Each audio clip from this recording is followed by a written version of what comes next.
Hello everyone, welcome to Vajiram pointers daily prelims analysis dated September 23। पहला article discuss करते हैं। अब हमारे जो प्राइम मिनिस्टर है ये गए हुए हैं US to attend the Quad meeting. ठीक, यहाँ पे इन्होंने एक डेली डिलीवर करके सिल्वर ट्रेन गिफ्ट की, एक पश्मीना शॉल गिफ्ट की है।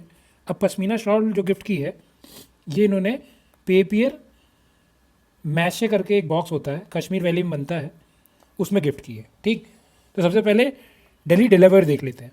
तो डेलावेयर जो है ये बेसिकली एक स्टेट है यूएस का। अब हमारे लिए काम का क्यों है, हम इसे इंटरनेशनल रिलेशन में जब भी हम इंडियन यूएस टाइज की बात कर रहे होंगे तब हम इसको एज एन एग्जांपल दे सकते हैं कि अपनी लॉन्ग टर्म टाइज को सेलिब्रेट करने के लिए हमारे जब पीएम वहाँ गए थे तो उन्होंने ये गिफ्ट किया था। Also it celebrates the historical importance of Indian railways, क्योंकि इस पर इंडियन रेलवेज भी लिखा हुआ है।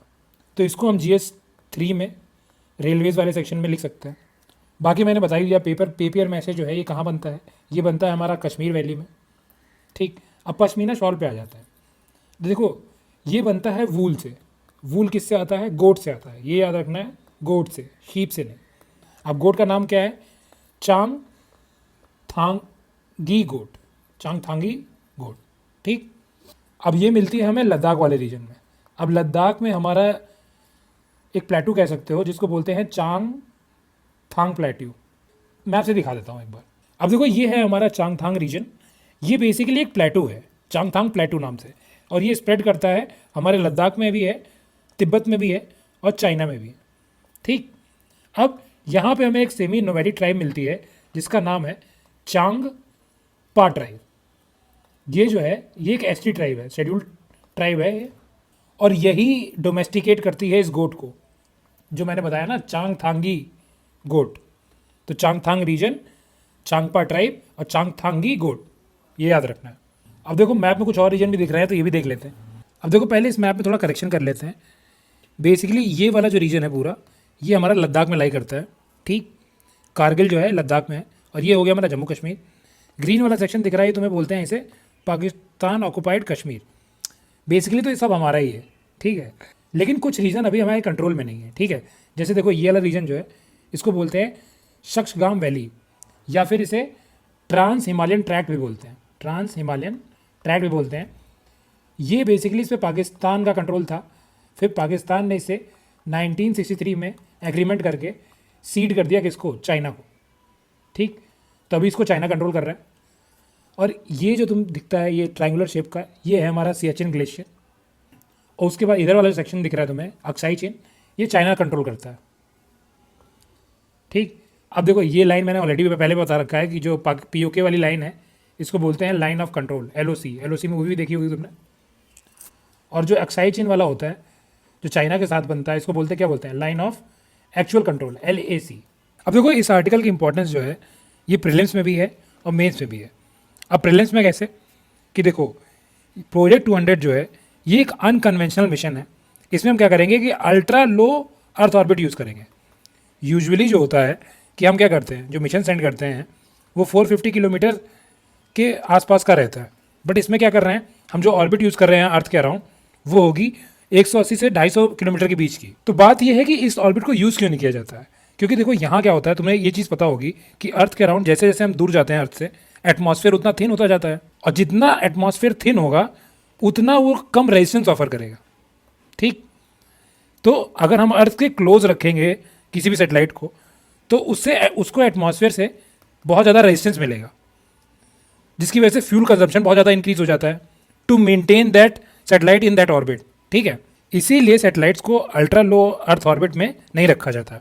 बट बेलाट्रिक्स एरोस्पेस करके एक बेंगलोर बेस्ड स्टार्टअप है, उसने बेसिकली एक टेक्नोलॉजी डेमोन्स्ट्रेट की है जिसमें उसने ऐसा प्रोपल्शन सिस्टम बनाया है। प्रोपल्शन सिस्टम समझ लो कि एक इंजन की तरह हो गया, जो कि उसे इस ऑर्बिट में मेंटेन करके रखेगा।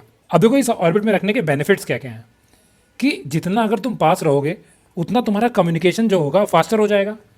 ठीक, तो जो तुम्हें कम्युनिकेशन में लेटेंसी मिलती है वो कम हो जाएगी, और बहुत पास से तुम इमेज ले सकते हो अर्थ की, तो इमेज का जो रिजोल्यूशन है वो भी बेटर हो जाएगा, और जो लॉन्चिंग की तुम्हारी कॉस्ट वगैरह थी वो कम हो जाएगी। अब प्रॉब्लम्स क्या क्या हैं ऑलरेडी मैंने बता दिया कि जो एटमॉस्फेरिक रेजिस्टेंस है वो इंक्रीज़ हो जाएगा। ठीक, और क्या होता है कि यहाँ पे ऑक्सीजन बहुत ज़्यादा होती है, तो ऑक्सीजन बहुत रिएक्टिव होती है इस टाइम पे, अगर ये एटॉमिक स्टेज में है। मतलब तुमने पढ़ा होगा एक तो O2, ये हो गया मॉलिकुलर स्टेज में, लेकिन अगर सिंगल O है तो ये होती है एटॉमिक स्टेज में। तो ये क्या करती है, करोजन बहुत ज़्यादा करती है। तो ये सैटेलाइट के लिए एक थ्रेट है। अब इसे हम मेंस में कहाँ यूज़ करेंगे? मेंस में हम इसे, जहाँ पे भी हमें ऐसे प्राइवेट सेक्टर का एग्जांपल देना है जहाँ पे उन्होंने कुछ अनकन्वेंशनल चीज़ें की हैं, उसमें इसे हम एज एन एग्जांपल यूज़ करेंगे।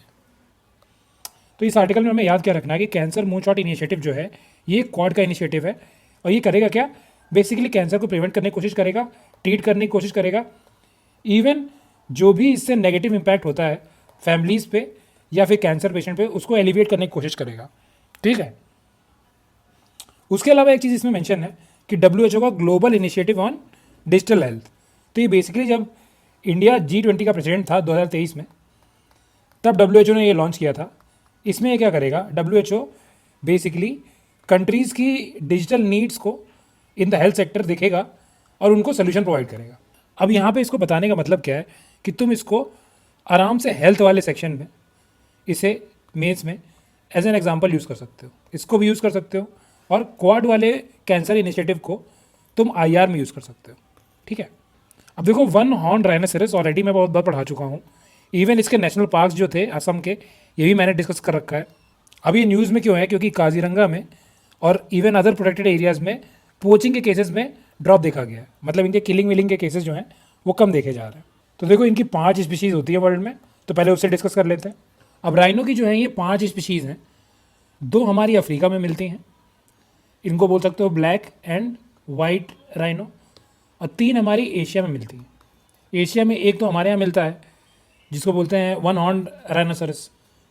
उसके बाद जो हमारा साउथ ईस्ट एशिया में, तुमने जावन और सुमात्रन आइलैंड पढ़े ही होंगे, तो यहाँ पे इसी नाम से ही हमारे 2 राइनोज मिलते हैं। मेनली तुम्हें याद रखना है, वो हमारे वाले का स्टेटस याद रखना है कि इसका स्टेटस जो है वो वल्नरेबल है, और ये अपेंडिक्स 1 में आता है साइट्स के, और शेड्यूल 1 में आता है WPA एक्ट के। ठीक। बाकी देखो 3 जो हैं वो क्रिटिकली एंडेंजर्ड हैं। जो साउथ ईस्ट एशिया में है दोनों, वो क्रिटिकली एंडेंजर्ड है, और अफ्रीका का जो ब्लैक है वो क्रिटिकली एंडेंजर्ड है। बाकी जो बचा वाइट वाला ये नियर थ्रेटेड है। अब देखो, जो इंडियन वाला है वो लार्जेस्ट है इन सब में। ठीक है। और जो एशियन राइनोज होते हैं, जो मैंने 3 बताए, वो गुड स्विमर्स होते हैं, बट जो हमारे अफ्रीकन वाले हैं ये गुड स्विमर्स नहीं होते हैं। और राइनोसरस जो होते हैं ये हर्बीवोरस होते हैं, और यूजुअली जो है सोलिटरी रहते हैं, मतलब अकेले रहते हैं। फीमेल वगैरह अपने काउस के साथ रह सकती हैं, बट ये जो मेल्स होते हैं वो तो सोलिटरी रहता है। इनका अक्रॉस द स्पीशीज यही है, सोलिटरी ही रहना है। अब देखो, बहुत सी चीज़ें ऐसी हैं जो रिपीट होने लगी हैं अब। ठीक। इसीलिए मैं बोलता हूँ रिवीजन इंपॉर्टेंट है। जो भी मैंने पढ़ा रखा है उसको रिवाइज जरूर कर लेना। अब बांग्लादेश जो कि 70% प्रोड्यूस करता है हिल्सा फिश को, उसने बेसिकली एक्सपोर्ट बैन लगा रखा है इस फिश पे। क्यों? क्योंकि इसकी लोकली डिमांड बहुत हाई है। बट अभी दुर्गा पूजा के चक्कर में इसने इस बैन को हटा दिया है इंडिया के लिए। ठीक। तो ये वेस्ट बंगाल की स्टेट फिश है, और ये बांग्लादेश की नेशनल फ़िश है। नेशनल फ़िश तुम्हें याद रहे ना रहे, तुम्हें ये याद रखना कि बंगाल की ये स्टेट फ़िश है। ठीक। इसको इलिश भी बुलाते हैं। दो ये एक सी वाटर फिश है, लेकिन ये अपने एग्स ले करने के लिए फ्रेश वाटर में आती है। तो ये एंटर कहाँ करती है? बेसिकली हमारा जो गंगा रिवर सिस्टम हो गया, ब्रह्मपुत्रा रिवर सिस्टम हो गया, या फिर मेघना बोल लो, इसमें ये बेसिकली एंटर करती है। अब इसका स्पॉनिंग सीजन कब होता है? 2 साल में 2 बार होता है। तो ये 2 बार ऐसे माइग्रेट करती है फ्रॉम सी टू रिवर्स। ठीक है। ऑल्सो बांग्लादेश जो है वो इंडिया का लार्जेस्ट ट्रेडिंग पार्टनर है इन साउथ एशिया। ये याद रखना कि साउथ एशिया में, साउथ एशिया मतलब ये इंडिया और सब कॉन्टिनेंट वाला जो पार्ट है इंडिया का, उसे बोलते हैं साउथ एशिया। ठीक है। अब देखो, ऐसे डांसेस वगैरह जो आते हैं, इसके लिए क्या करना है हमें? आर्ट एंड कल्चर की नितिन सिंघानिया की बुक है, उससे चैप्टर खोल के एक बार देख लेना है। ठीक। मैं ये नहीं कहूँगा कि तुम्हें याद कर लो पूरा एग्जैक्टली क्या क्या लिखा है उसमें, बट एक बार देख लो। ठीक है। तो जो ऐसे लो यील्डिंग टॉपिक्स हैं, मतलब जिनके आने के चांसेस बहुत कम होते हैं, इसको करंट से ज़्यादा नहीं पढ़ा जाता है, क्योंकि करंट में बहुत सी चीज़ें दे दी जाती हैं। अब देखो यहाँ पे क्या क्या है, देखा जाए कितने टर्म्स मेंशन्ड है। एक कुंटम बालम प्रेजेंट लिखा हुआ है, एक प्रकार नटम लिखा है, नंगार लिखा है, नम्बियार लिखा है। अब देखो, पढ़ाने को मैं ये पढ़ा दूँ, बट ये याद रहेगा एग्जाम तक। अब तुम्हारे रिवीजन का स्टेटस क्या है ये तो मुझे पता नहीं है। 2 टेलीग्राम में एक चैनल भी है जहाँ पे तुम भी मुझे मैसेज भेज सकते हो, तो वहाँ कोई क्वेरीज रहें तो वो सेंड कर सकते हो। बट मुझे सही नहीं लगता है कि यहाँ पे ये चीज़ पढ़ा दूँ, क्योंकि ये याद नहीं रहेगा। मैक्स टू मैक्स अगर तुम्हें याद रखना है तो तुम कुट्टम बालम से याद कर सकते हो। ये बेसिकली टेम्पल थिएटर्स होते हैं, मतलब टेम्पल में ही हॉल होता है जहाँ पे ये सब परफॉर्मेंस वगैरह की जाती है, ठीक है। तो इसराइल ने क्या किया है, इसने स्ट्राइक्स कंडक्ट कर दी हैं लेबनीज की कैपिटल बेरूत में। ऑलरेडी इस रीजन में जो भी कन्फ्लिक्ट है वो मैं बहुत बार डिस्कस कर चुका हूँ, इसलिए मैं डिस्कस नहीं कर रहा, और इवन इसका मैप भी बहुत बार डिस्कस कर चुका हूँ, तो ये डिस्कस नहीं कर रहा हूँ। तुम क्या करना है ना, रीड कर लेना PDF से, जो कि टेलीग्राम पे है। अब देखो, एंटी माइक्रोबियल रेजिस्टेंस जो है ये ऑलरेडी मैं बहुत बार पढ़ा चुका हूँ, और इवन इसको भी हमने द हिंदू में डिस्कस किया था, ये बैक्टीरिया के बारे में, ठीक। इनफ टू नो कि ये बैक्टीरिया है बस, स्ट्रेप्टोकोकस ऑरियस जो है ये बैक्टीरिया है, बाकी इसमें से कुछ जानने की बात नहीं।